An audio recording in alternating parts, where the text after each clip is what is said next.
On the morning of her birthday, Lucy's mother woke her up and told her a package had arrived in the mail and it was addressed to her. The girl hurriedly unwrapped the gift and was horrified at what she found inside. It was the most disgusting old doll she had ever seen. It was completely bald and its skin was cracked and caked in dirt. The worst thing of all was its teeth. They were long, pointy, sharp, and beastly. They looked like an animal's fangs. With a shiver, she took the doll and threw it in a corner. Her mother scolded her, telling her that someone had gone to a lot of trouble to send her this antique doll. Her mother told her she had better appreciate it.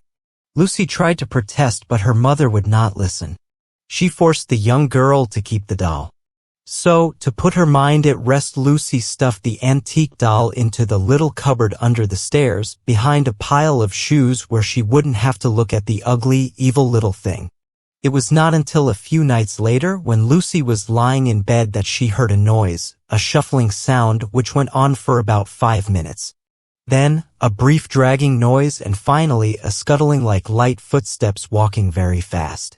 By now Lucy was shaking in her bed with fear, unable to move.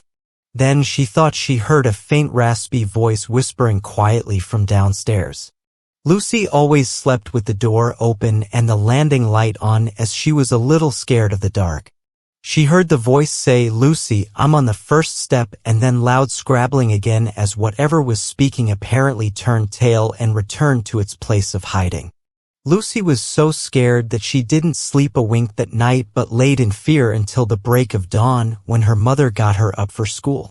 Lucy tried to explain to her mother what had happened the night before, but was so tired that, when her mother passed it off as just a dream, she began to believe it might be the case. Of course it wasn't. Lucy begged her parents to let her throw the antique doll in the garbage, but they insisted that it was a present and she had to keep it.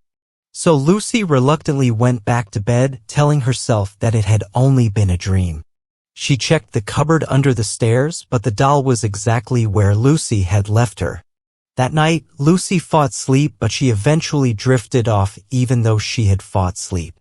Presently, the deep disembodied voice woke Lucy again. She wondered if she could only hear it in her head.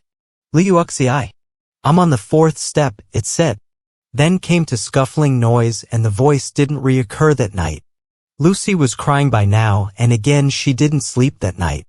At school, Lucy told her friends about the doll, and of course they laughed at her. Lucy could only think that if the doll was climbing 4 steps at a time, then there was only one more night to go. That night Lucy decided to shut her bedroom door. When her mother turned her light out, she asked why Lucy was no longer scared of the dark. Lucy replied that she was, and could she leave her light on instead of the hall light? But her mother pointed out that her bedroom light was so bright it would keep her awake, and said no. Therefore Lucy agreed to just sleep without a light. She opened the bedroom curtains instead to light the room a little anyway. Just as she began to doze, she heard the noise. And then the voice came very clear this time. "Liuxi, I'm on the top step." In the darkness of her bedroom, Lucy heard a click and trembled with fear. She wasn't sure, but she thought she could see her bedroom door opening very, very slowly. The next morning, Lucy's parents found her body at the bottom of the stairs. They guessed that she had been on her way to the toilet during the night and in the darkness had slipped and fallen down the stairs, breaking her neck. The antique doll was found beside her body and was buried with Lucy. Everyone said what a tragedy it was. "She loved that doll," said her mother. "Now they can be together forever."